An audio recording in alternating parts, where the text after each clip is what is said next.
അബ്രഹാമിന് 99 വയസ്സായപ്പോൾ യഹോവയായ ദൈവം അബ്രഹാമിനോട് അരുളി ചെയ്തു, ഞാൻ സർവശക്തിയുള്ള ദൈവമാകുന്നു. നീ എൻ്റെ മുൻപാകെ നടന്ന് നിഷ്കളങ്കനായിരിക്കുക.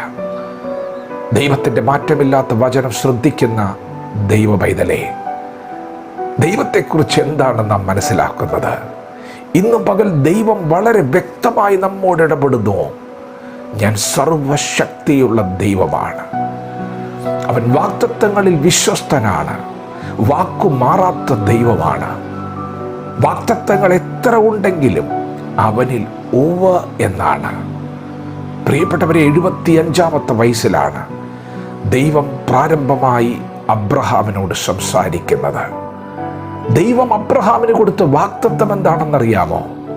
അബ്രഹാമിൻ്റെ വാർദ്ധക്യ കാലത്ത്, അബ്രഹാമിന് ഒരു കുഞ്ഞില്ലാതിരുന്ന സ്ഥാനത്ത്, ഒരു കുഞ്ഞിനെ പ്രതീക്ഷിക്കുവാൻ ഒരു സാധ്യതയുമില്ലാതിരുന്ന സ്ഥാനത്ത് ദൈവം അബ്രഹാമിനോടൊരു അസാധാരണമായ ദൂത് പറഞ്ഞു.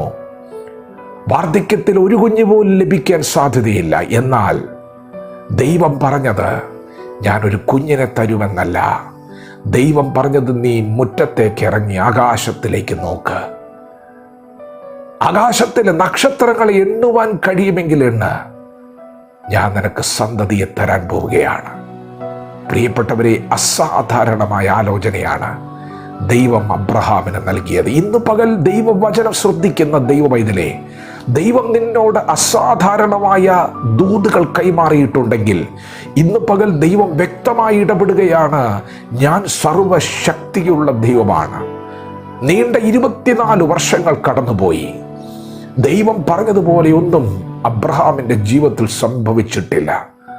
ഒരു മനുഷ്യൻ എന്ന നിലയിൽ മാനുഷികമായി ഒരു പക്ഷേ ചിന്തിക്കാൻ സാധ്യതയുണ്ട്, ദൈവം എന്നെ മറന്നു കളഞ്ഞുവോ? പ്രിയപ്പെട്ടവരെ, അബ്രഹാമിന് 100 വയസ്സാകുന്നു.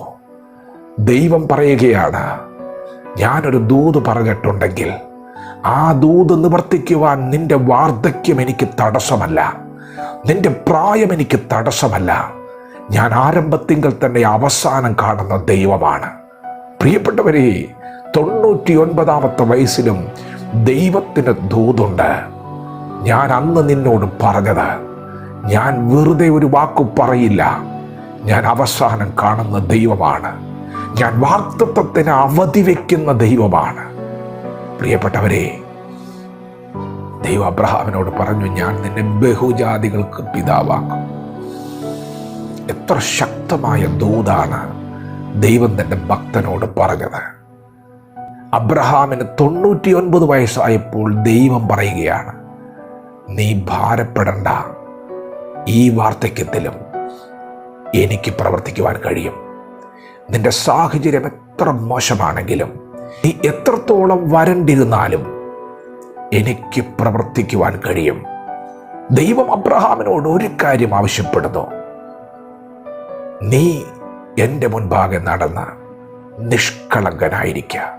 ദൂത് പറഞ്ഞ ദൈവം വാഗ്ദത്തം നിവർത്തിച്ചിരിക്കും. ദൈവത്തിന് നമ്മോടൊരു കാര്യം പറയാനുണ്ട്. നമ്മുടെ ഹൃദയം എപ്രകാരമായിരിക്കുന്നു? ഒരു ശിശുവിൻ്റെ ഹൃദയം പോലെ ഒരു നിഷ്കളങ്കത ഇന്ന് പകൽ ദൈവം നമ്മിൽ നിന്ന് പ്രതീക്ഷിക്കുകയാണ്. പ്രിയപ്പെട്ടവരെ, ഹൃദയമാണ് പ്രശ്നം. അത് കപടം നിറഞ്ഞതാണ്. സകല അഴുക്കും അടിഞ്ഞുകൂടാൻ സാധ്യതയുള്ള സ്ഥലമാണ് നമ്മുടെ ഹൃദയം. ദൈവം നമ്മോട് പറയുന്നു, നീ നിഷ്കളങ്കനായിരിക്കുക.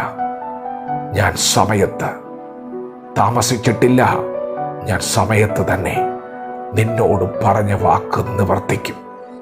ദീർഘക്ഷമയോടെ വിശ്വാസത്തോടെ നീ ആയിരിക്കുമ്പോൾ തന്നെ നിന്റെ ഹൃദയത്തിൻ്റെ നിഷ്കളങ്കത പുറത്തു വരട്ടെ. വാഗ്ദത്തം ചെയ്തവൻ വിശ്വസ്തനാണ്. വചനമേറ്റെടുക്കാം. ദൈവം നമ്മെ ഓരോരുത്തരെയും ഈ പകൽ അനുഗ്രഹിക്കുമാറാകട്ടെ. ആമേൻ.